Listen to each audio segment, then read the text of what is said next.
Salam əziz dostlar, bu gün istəyirəm Azərbaycanın gözəl ləzzətlərindən biri yerköçü qeyğanağı bişirəm. Bu gözəl ləzzət qədim zamanlardan bəri Azərbaycan mətbəxindədir və əziz qonaqlara bişirilir. İşə zəfəranı dəmləməklə başlayıram. Qaynatın mumtaz və sərfəli zəfəranı, kəpşində adını yazıram. İstəyənlər sifariş edə bilərlər.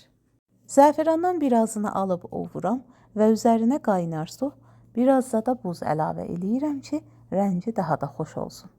Rənginə baxın, necə də gözəl oldu. Bu gözəl zəfəranlardan kəpşində yazılan adresdən sifariş eləyə bilərsiniz. Şərbətini hazırlayaq.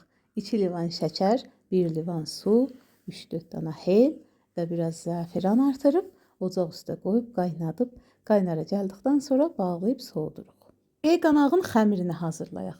3 yumurtanı çırpıb ləxtəlikdən çıxardırıq. Üzərinə 1 paket vanil, 1 paket qabartma tozu və 3 dolu yemək qaşığı unu töküb əliyirik.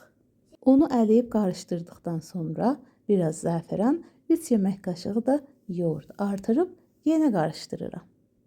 Narin rəndələnmiş 1 livanda yerkökü artırıram. Yaxşıca qarışdırıb içini hazırlamağa başlayıram. Sevdiyiniz qədər girdəkanın üzərinə qızılgül tozu, darsın tozu və biraz da şəkər tozu əlavə edib qarışdırıram. Qızğın tavaya biraz duru yağ töküb və xəmirin yarısını töküb qapağını qoyub biraz bərkiməsini gözləyirəm. Hazırladığım içliyi xəmirin üzərinə yayıb və qalan xəmiri də onun üzərinə töküb yayıram. Qapaq qoyun, çox az atəşdə yavaş-yavaş 35 dəqiqə keç bişirər kimi bişirin. İki yüzünü də qızardın. Şərbətləyib sevdiyiniz kimi də serv eləyin. Bişirən hər kəsə nuş olsun. Ləzzətli resepi istəyən peycimə baş vursun. Sağ olun, məndən yol bir oldunuz. Təşəkkürlər.